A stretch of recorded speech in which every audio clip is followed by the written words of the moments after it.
Ayan! Finally, at ayan, nag-vlog na nga ako ulit. Today is Friday, July 12, 7:30 a.m. Napagdesisyonan nga namin ni Mac na mag-visit sa Apo Church. At ayan, Tianggi Day nga rin pala ngayon. Marami nga rin palang nagtitinda dito at sobrang mumura lang.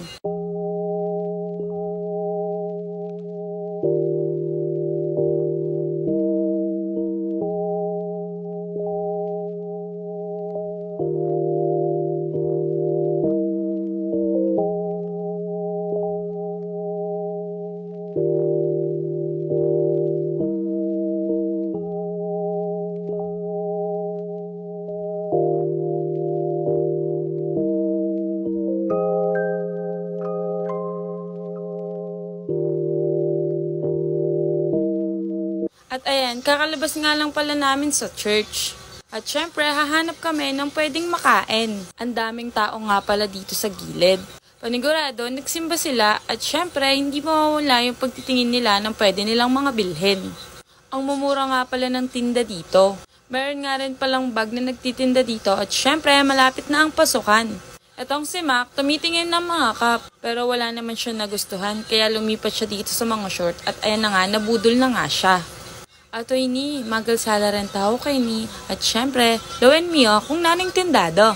One of our favorite, ito nga palang street food, 7.20 nga lang pala dito.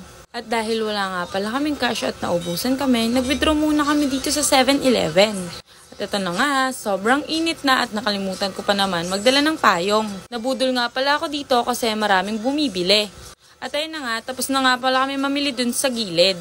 Lilipat naman kami dun sa isa if meron pa kaming mabibili.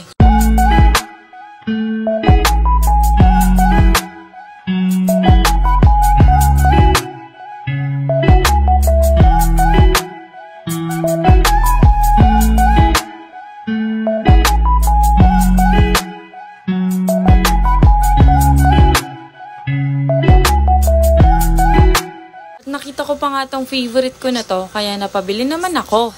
Pauwi na nga rin pala kami. See you on my next one. Bye! Mwah!